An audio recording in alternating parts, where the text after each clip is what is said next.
I'm Dawn Ellison, and I'm in the core group of Healthcare Reinvention Collaborative. And as far as I know, our other core members on the call today are Denise Wiseman and Paul Buren so far. Maybe some of the others jumped in. Keely and Jennifer may join us as well. So today we're fortunate to be shining a light on the work of a couple of our network members. I'm going to introduce them here in a moment. You'll recall that our mission is to identify, connect, support, and illuminate every healthcare change maker. So we're really excited because today is our second Shine a Light event. I'm going to just quickly share agreements that we use. So let me just do that for you here. And our agreements are coming. So the agreements are stay curious, ask for what you need, and offer what you can. Cameras on as a default. Share your thinking over your conclusions. We find when you share your thinking over your conclusions, you will find more similarity with what other people are thinking. Speak with intention to the essence of what you want to say. Listen with attention. Listen to understand. So, those are a few of our agreements that we like to share for the events. So, we have two guests today. We originally had three, but one of them needs to put her mama hat on today and take care of a sick child. So each of our guests will be given about 10 minutes. We can be generous today with only two guests to describe their work. And then they will ask for what they need from the community and offer what they can to the community. While they are informing us about their work, please feel free to let them know what you can offer them as well as what they might offer you in the chat. I want to be sure that we have time to get to both of our guests. And then after they both describe their work and ask for what they need and offer what they can, we'll jump into a rich conversation with everybody. So again, I'll introduce the first guest. They will describe their work, and then we'll go right to the second guest. They will describe their work, and then we'll open it up for everyone. So before I proceed, what questions does anyone have? I don't think I See? have any. All right. Seeing none, we will start with Mike. Mike Herman is a relentless cancer education advocate, 11-year cancer survivor, and founder of Speaking on Cancer Patient Advocacy. He leads the High School Cares Initiative, working with global partners to educate towards a cancer free tomorrow. Featured in Cancer Today and a sought after speaker, he champions clinical trials, and patient empowerment worldwide. Mike, please tell us more. Good afternoon, everybody. Mike Herman. I am the founder of Speaking on Cancer Patient Advocacy, and we're leading a revolution on how we approach cancer in the U.S. and the world. So let me just start off a little bit about my personal journey because it has a lot to do with this. So I was diagnosed with an incurable cancer. But it didn't really, it started out actually not very positive at all. We went for tests. When I say we, I mean my wife and I. We went for test after test after test. We went to, this was with an HMO. And we went, my GP asked us to go see the hematologist oncologist. We went there and she said, Mike, you don't have cancer, you have a B12 deficiency. And all 5'2" of my wife, who's very gentle person, just blurted out, no. And the doctor, kind of stood back and she kept pushing and pushing and pushing for, as a result, she said, hey, we're not leaving your office until we get a different path forward. Finally, she says, okay, I'll go downstairs and go for a bone survey. Went down there. The bone survey, for those who don't know, is nothing more than x-rays from head to toe. Did that. A week later, I'm at work, 80 miles from my wife and my strength, and get an email. And I was ecstatic. It was from the healthcare company, and it said, take a look, there's a message in your portal. I knew without a doubt that I didn't have cancer, right? Because how could you tell somebody over an email? Sometimes it stinks to be wrong. I remember reading it and reading it and reading it, and I still couldn't imagine someone doing that or a company doing that. I called my wife. She hesitated for maybe a second, and that's when I knew I had cancer. Not a positive start, but I promise you it gets better. But first, the part that's not better.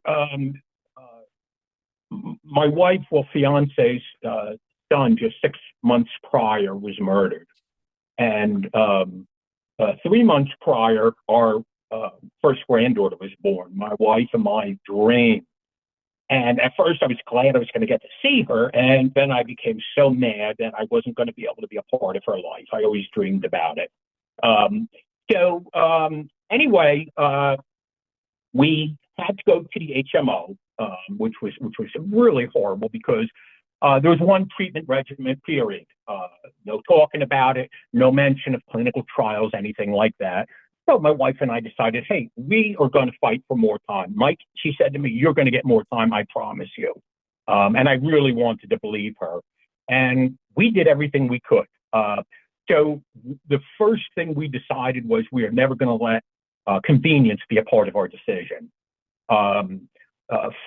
She headed up clinical trials. She's an RN, and she taught me how to look for a doctor, what special things to look for, things that the average Joe wouldn't know.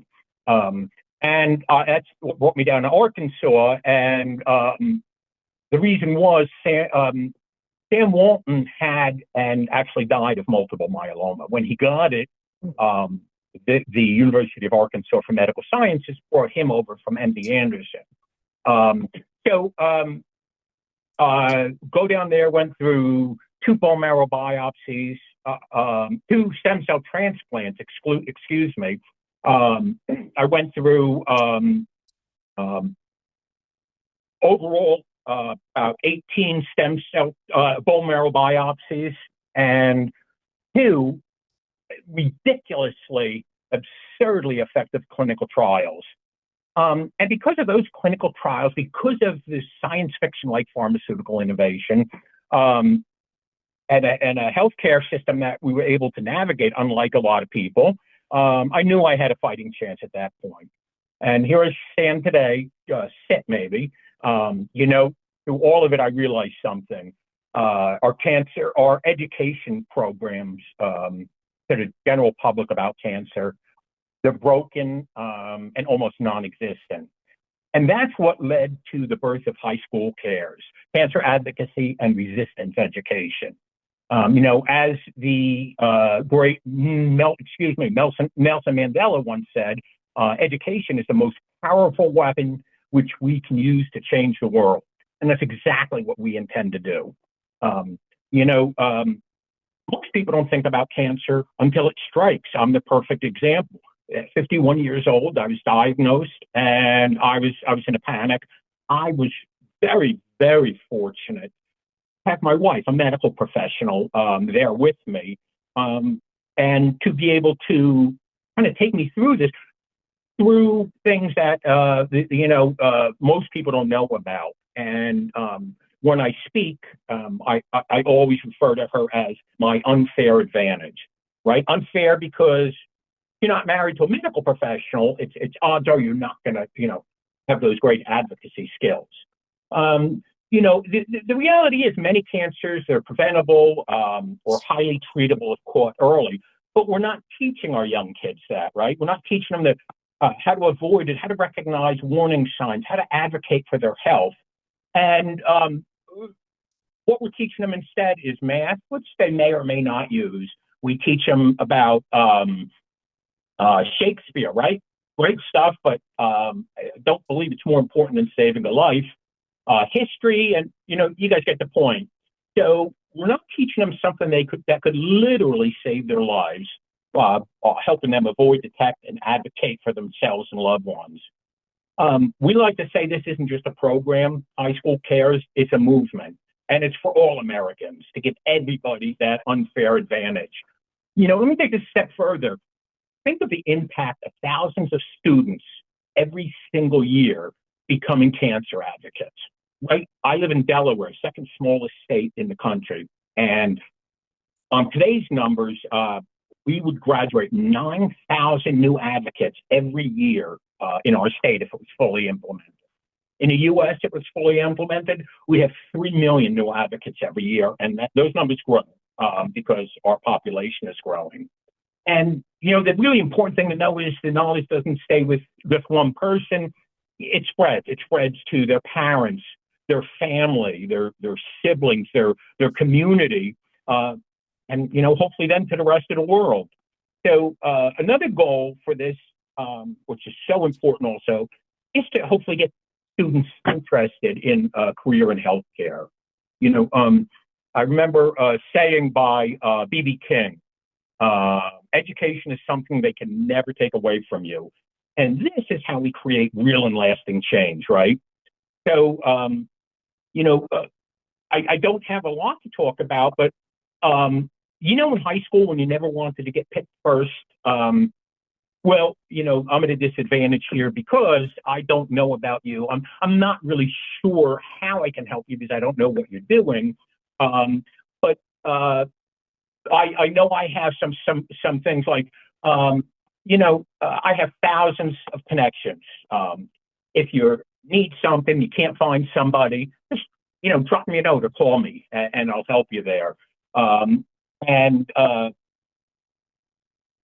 there's, you know, if you're looking for a sounding board, if you're looking for someone to talk things over with, to maybe help you with a major initiative you have, please feel free to call me. And how you could help me, okay, I got a list of about 200 things here.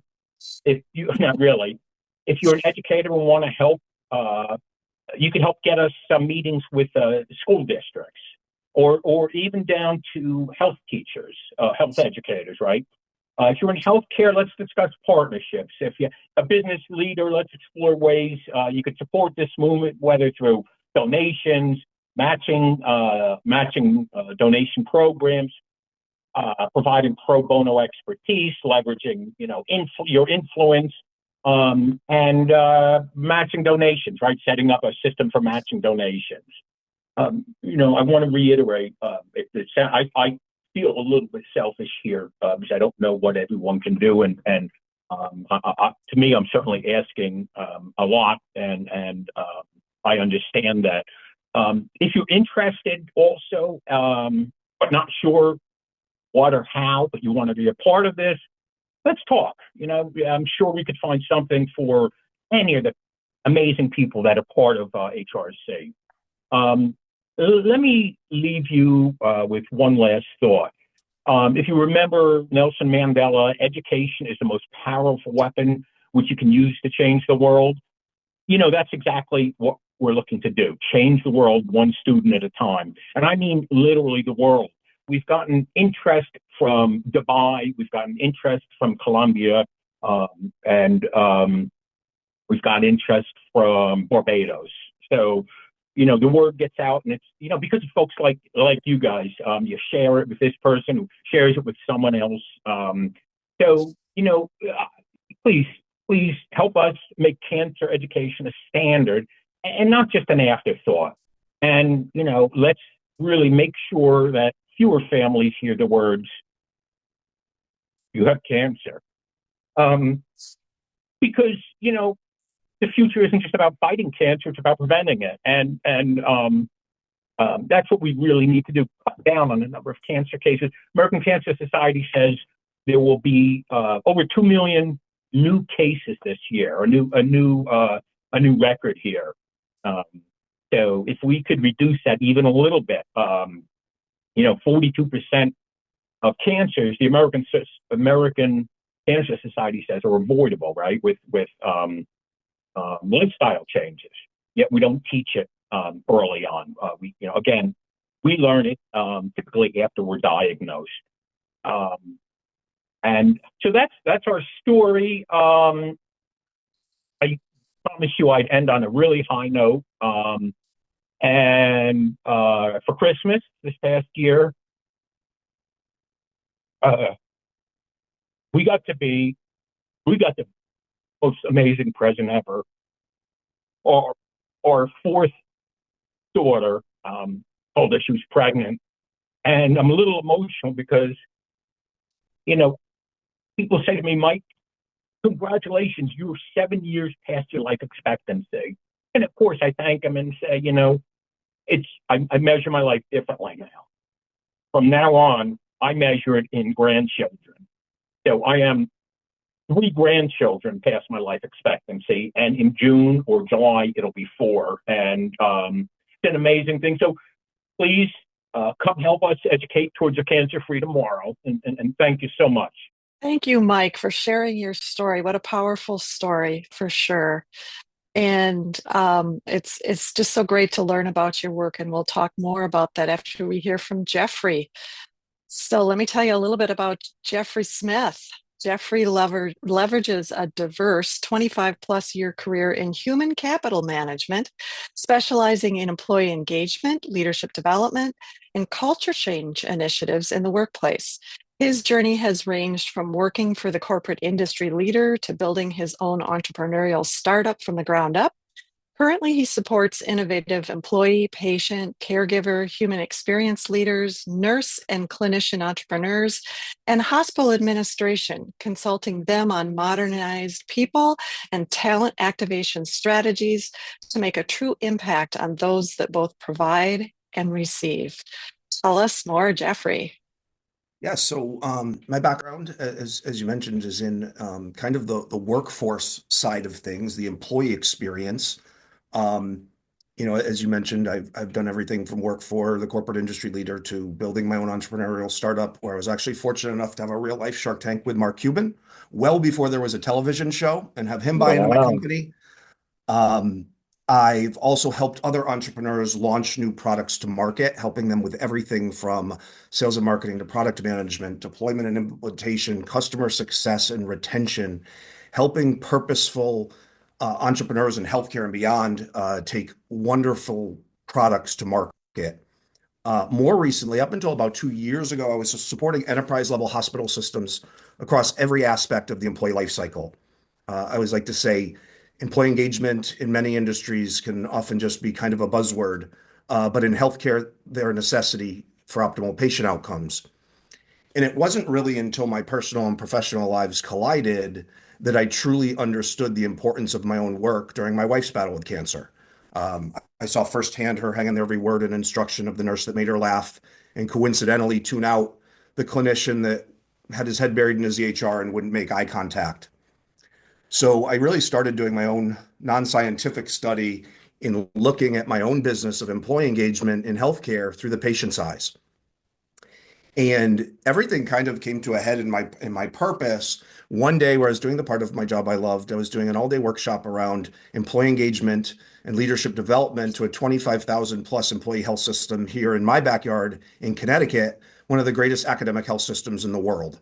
And we were bringing in different parts of the organization throughout the day, OD and LD for 90 minutes, nurse leadership for 90 minutes, C-level.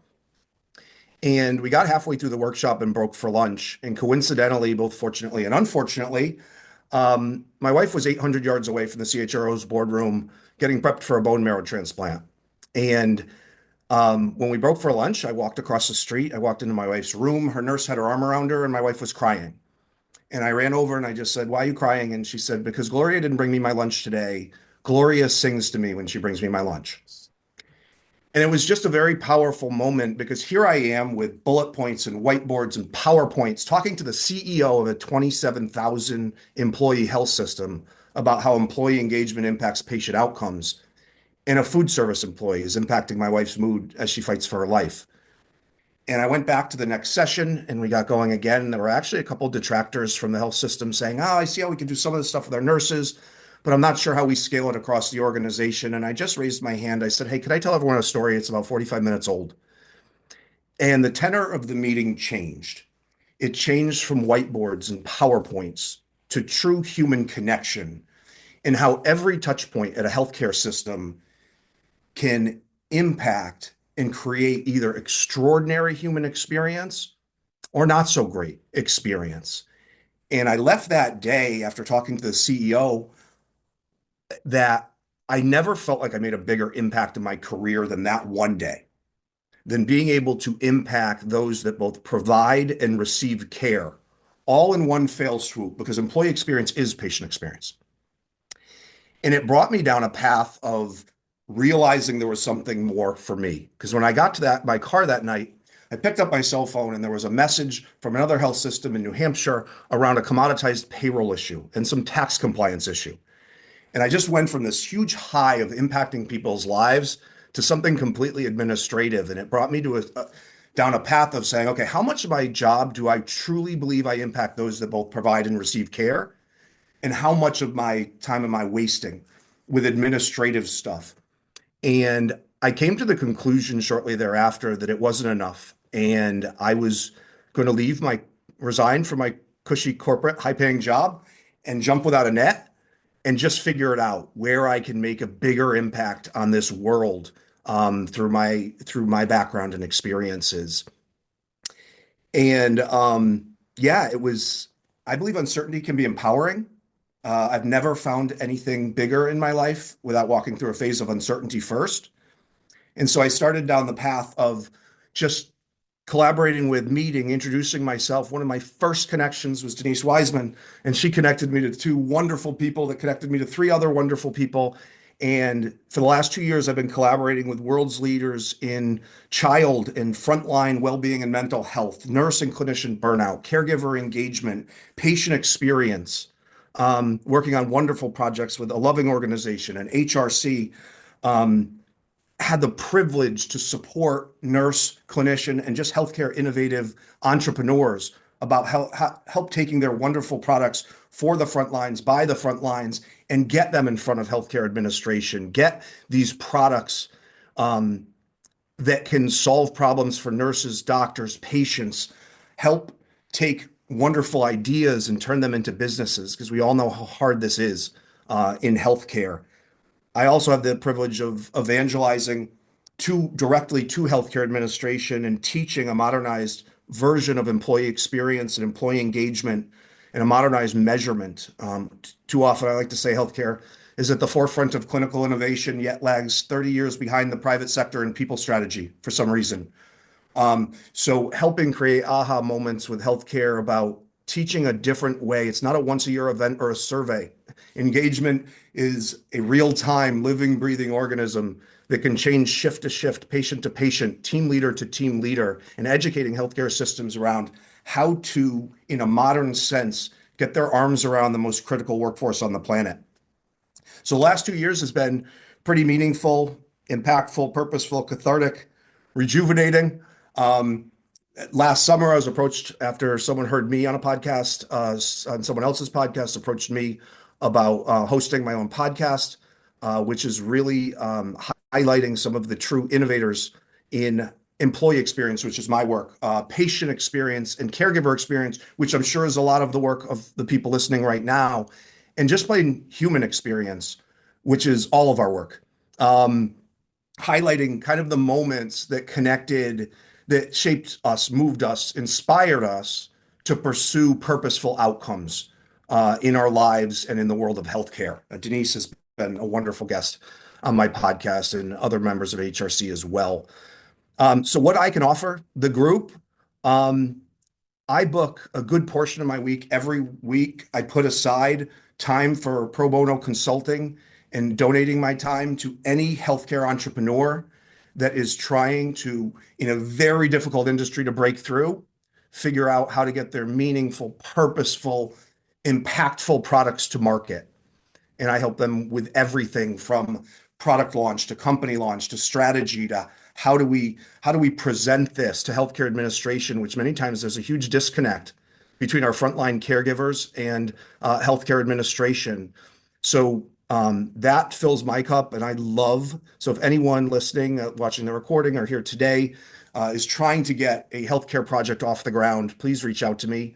My entrepreneurial background and my understanding of healthcare administration and how decisions get made for products in healthcare, maybe can be of help. So that's really I could help you, but you also help me because working with all these purposeful entrepreneurs that are trying to reinvent and make an impact in healthcare, I donate my time because it means the world to me. And it is just, I love what I do every day. What I need, I would say, introductions to any purposeful innovators that are impacting those that both provide and receive care. Oddly enough, I'm still trying to figure out, I'm in no hurry, but I'm still trying to figure out where I can make the biggest impact and still, for a couple different reasons, still searching for a full-time home, even though I love what I do. I've learned, especially in meetings like this and collaborating with people, I do being out on my own miss being part of a innovative and purposeful team. And I've also learned recently that the industry I strive to serve is not exactly all that kind to solopreneurs from the perspective of healthcare benefits. So I would like, as leaving the corporate world, I didn't realize that the access to great care that I had when working for a company that was recognized as a company, even though I have my LLC. Unfortunately, the government and the ACA doesn't recognize one employee companies as companies. So kind of, still looking to be part of a team and somewhere where I can get the benefits to make sure I continue to take care of my wife after her battle with cancer. And lastly, what you can do for me, I would love feedback and I would love people to listen to my podcast. And if you enjoy it, I mean, it is stories of inspiration, stories of there's so much negativity in healthcare to hear the positive innovators and to hear their stories of their connection or reconnection to purpose after burnout or whatever. I had the CEO of the largest hospital system in New York City tell chilling stories of leading on the front lines during COVID. But then those chilling stories turning to positive outcomes and wonderful, amazing, just like Mike, the story of beating cancer, is a constant theme in the podcast. But if you enjoy it and it does strike a chord, please help me with amplification, comment, subscribe, repost, and shine a light on the inspiring guests that I bring on. It has absolutely taken off. In the amount of time they said it would take 3 years to get 15,000 downloads, I have gotten in 10 episodes. And it has been a wonderful journey and take out listens and downloads and all of that stuff. That's great. And my podcast network loves it and they're happy. But what I'm happy is when I get messages from people whose the inspiring stories told by my guests and myself resonate with them to the point where they don't feel alone in their battle or they learn something that they can apply to their own life to act in a more purposeful manner day to day. So that's it. Thank you, Jeff. That was great to hear you just jumping into the uncertainty and enjoying the ride for sure. Yeah, thanks, Jeff. Thanks, Mike. I really appreciate the work that you're both doing and that you were really willing to be here today and to share it with the HRC community. And now I welcome everyone to open your mic if you would like to ask more questions about anyone's work, express appreciation for their work, or ask what you need from them or offer what you can to them in order to spark collaboration. That's what we're here for. Who has a question, a comment? Go Jeffrey, ahead, Mike. how difficult was it and how costly was it to get into doing a podcast? You do it at home? I do it at home. Luckily, I was approached by a major podcast network that took a lot of the cost away, and they also take a lot of the administration away. But it was an investment in myself, and at a time where currently I'm not working for the corporate industry leader anymore. It was an investment, but to me, I really wanted to tell the stories because when I got to my first year anniversary of leaving the corporate world, it was kind of the first day I looked around and said, "Uh-oh, what did I do?" What did I do? Then I stopped. And I remember meeting Denise. I remember meeting people like Dr. Apurv Gupta and Panthea Vahidi and all of these amazing people that have taken time out of their day to hear my story and support me, that I wanted to start telling their stories. So yes, it is an investment. For those that don't have the back office that I would do, that I have in the People Forward network, it's a lot of work because I know it's a lot of work without them or with them. So yeah, it takes some time and effort. Thank you.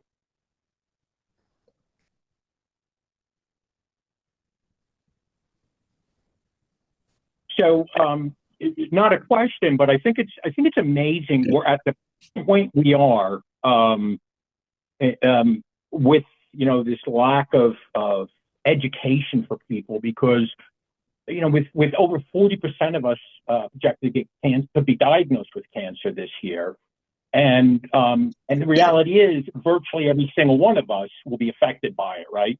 I don't think anybody on here, that's why we're here, but I don't think many people in the world could say they haven't been affected by cancer, and it's a shame. We have all these advocates, these amazing people, but it's still not enough, right? And we just need to figure out a way to really make some changes and save people's lives, reduce the number of cancer cases, and just, like Jeff was saying, just help people, right? We just gotta reach out and do the right thing, and do it because we know it, but most importantly, do it because it's the right thing to do.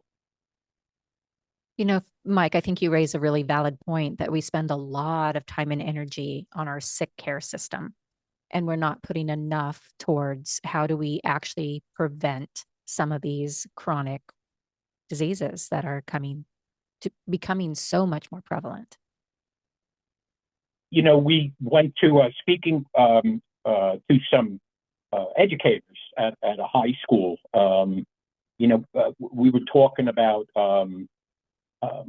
why they should implement this, and they all had similar answers of, kids don't like health class, which is one of the areas the main area we're looking to implement it. And they go there just because gym is the other half of the class. And so I got really depressed, right? They don't pay attention. It's a con for them to relax or chat with their buddies or stuff like that. And, I got depressed for just a couple of hours. And then I just said, wait a second, I was in, the Fortune 500, the Fortune 200 world before this, as a contractor in corporate real estate. And I would never, I would never just say, hey, we can't do this, right? I pictured that one of my many employees coming up to me, and I used to get furious with them for saying, well, there's no way to do this. It's impossible, or stuff like that. And, I just sat down and started thinking about it. What would I tell them? And I think that really helped us. And what we decided was we're going to implement a lot of technology, right? Not just make it a very good, very effective class, but make it a fun class. We're talking to people who do gamification, 3D modeling. There's just a multitude of these things. So there's explainer whiteboards, where you just see the hand drawing and word. So, there's answers to everything. And certainly none of us know all the answers. And I think this is just really a great venue for being able to, call up and say, hey, Judy, hey, Paul, hey, whoever, I need help, right? And from looking at your profile, it looks like you have experience in this area. And it's, like they say, work smarter, not harder, and getting some support and being willing to give it back is really the most powerful tool we have right now for getting our programs up and running. Thank you, Mike. Paul, I see your hands up. It is, as usual, these dialogues stimulate ideas in me that I didn't have until so I'm wearing three hats today. I'm an HRC core member, that's true, but I'm also a 39-year veteran family practitioner who used to customize prevention for every patient. And that's one of the roles of primary care. And I used to do that. And it's not that difficult to do. You can talk to people about what's the most likely thing to kill you. Is it cancer? Is it heart disease? Or you know what? It's going to be something because we're all going to die. So, so that's part of the role of primary care, which is still declining. And that thought is very strong with me right now because today the third annual scorecard on primary care came out from the Milbank Foundation. And guess what? Things are worse than they were last year, which was worse than the year before, which was worse than the year before. So that's one thought. I'm sorry, I have too much in my head right now. Jeffrey, I need to put on my SyncMD hat. SyncMD is the world's first secure mobile personal health record, which allows patients to control their own medical records. It's free app. It's been around now for 10 years. We have yet to break into a single healthcare system or a single medical group anywhere except for Evergreen Health, my own hospital, where we trialed it. And here's the factoid for fun. If you go to Evergreen Health asking for your medical records, you can go through one click between patients and visitors versus providers, go through a second click looking for medical records page, and then you land on a page which is one page long. And in the middle of the page, it says, here's how you can get your medical records. You can get a DVD burned, which, by the way, your doctor can't read, or you could get paper. Are you kidding? What century are you in? Or you could have your records delivered to you directly through syncmd.com. And there's a hyperlink in the middle of the page. You go to the page and it tells you how to download the app for free, how to request your records for free, get your records, which will probably cost you $6.50, because that's what it is at my hospital. And surprise, 6 out of 10 people choose to get their records electronically. And we just ping your phone and say, ping, you have new records. Now, I've been using this for myself for a long time, but we have about 14,000 patients using it and 0 medical providers. What the hell is wrong with that? And part of the answer is that the IT in hospitals is people who are overworked and underpaid, largely because they can't get jobs in the real IT sector where they'd be paid 3 times as much for the same set of expertise. So what happens is all they're doing is trying to maintain an ancient 45-year-old EHR system and trying to keep the people from coming in the back door with ransomware. And that's all they can manage. So I've managed to get CEOs and CMOs interested in SyncMD, but not a single IT person ever. And you're nodding your head, Jeff. We should talk offline about this because I think you'd be pretty interested. Yeah, absolutely. And believe me, I know the IT challenge in healthcare, specifically a lot around my business in on the employee experience and HR side. There is no resource, because they're like you said, CEOs might not buy in, CHROs might not buy in on a technology, but they are completely strapped by the IT and the IT is deployed for certain things, but not for anything proactive, not for anything efficient, more to CYA. Thanks, Jeff. Thanks, Jeff. I see Phil has his hand raised. And I Welcome just- from Disneyland. Yeah, I apologize if it's loud and people are around, but I'm really excited to connect with you all. And it seems like this is a pretty good spot for me. Of course, now my daughter's crying. It's a pretty good spot for me to kind of talk a little bit about what we do. But we do nurse training, but specifically how to move patients, because the way that nurses have been taught how to move patients is the same that has been taught for over like 100 years. Like you look at any training that has ever existed on how to move a patient, it's the same. It's keep them close to you and it's lifting. But there are better ergonomic ways to actually maximize the body of the patient, coming from the patient's perspective instead of from the nurse's perspective. And so I have these online trainings, and we've trained over 250 nursing students with big positive outcomes. And that's not to mention the individuals nursing students I've taught over the last 8 years with these. And we're so excited because there's these, I mean, 50-60% change in nurses' confidence in transferring patients, which increases efficiency, which increases so many other pieces that would save so much money and decrease the burden on nurses if only nurses knew how to actually transfer individuals. Because every time somebody needs to transfer an individual, I mean, guess what happens? They have to wait 30 minutes before another nurse can come in to help transfer. And by that time, that's going to affect patient experience, right? Because the patient has to wait that same amount of time. When really, if I go in, I'm an occupational therapist by background. And if I go in and I do the transfer, I can just do the transfer by myself, and so it's interesting because when you talk about IT, I can see that is going to be a massive barrier to getting in, with training nurses, because IT is potentially going to have to play a role in that. And so, I mean, Jeffrey, I reached out to you over LinkedIn, but I would love to connect with any one of you guys. Me and my business partner, Jason, we're both occupational therapists, have a big passion for the nursing community. I was a CNA for 4.5 years. And just, I personally know, I have two sisters that are nurses. My dad's a physician. Just there's so much that goes on in the nursing community that this one piece could make a very large impact, and not just in the US, but worldwide.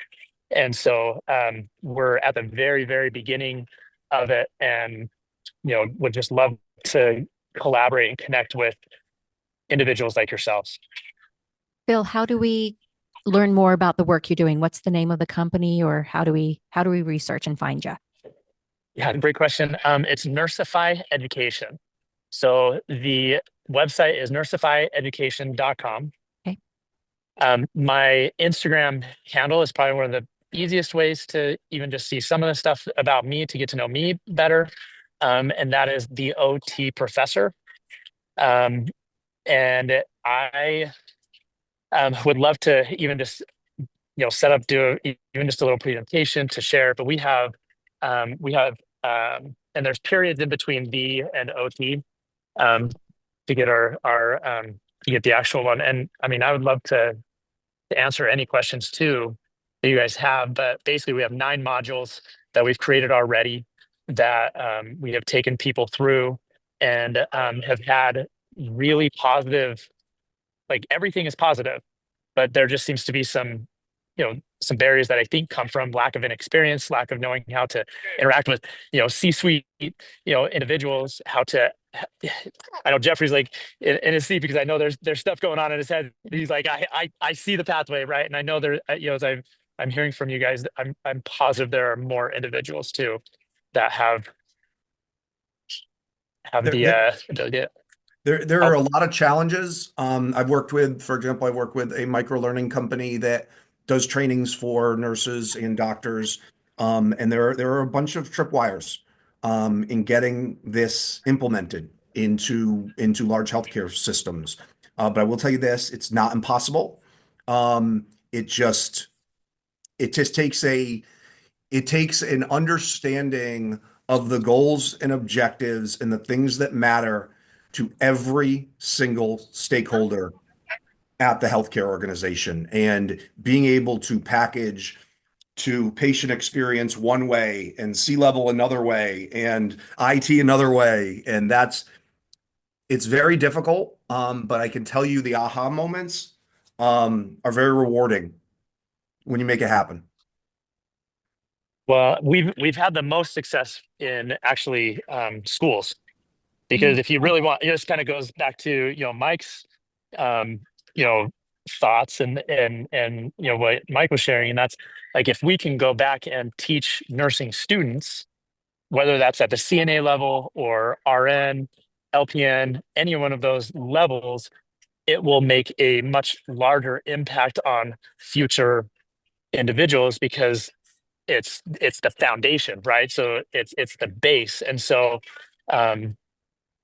that's where we implemented it at a university and got some pre and post data, and that's where we got somewhere around like on average, CNA to nursing, they started out at like a 4 out of 10 in their confidence on how to move patients that were total to max assist. And after an average of 2 hours of our training, and that was just 3 of our modules, their confidence went up to a 7.7, 7.8 out of 10. And that was an in-person training that, where they got to do just about an hour of hands-on type stuff. And that's a simple thing that can, if that can increase the confidence in just the nursing students. And then, I mean, I have a whole presentation on, that I've experienced where, and it ends up every nurse or every transfer or need to go to the bathroom for somebody who's max assist. I mean, between the nurses that come in, it's a waste of 60 minutes, somewhere around there. And that's every transfer. That's every time somebody needs to go to the bathroom. And how many times do people need to go to the bathroom that are that max? I mean, that 60 minutes that's wasted between the original nurse and then the other 2 nurses that are called in, that if that nurse had the skill set, they wouldn't need those 2. Right? I think you have the right idea on the school route. Because I recently was working with a startup that was a mental health app, and it was designed for the front lines to proactively unearth stress and burnout before it becomes a thing. It was actually a pretty innovative idea. And I went around I probably interviewed 25 chief wellness officers in healthcare.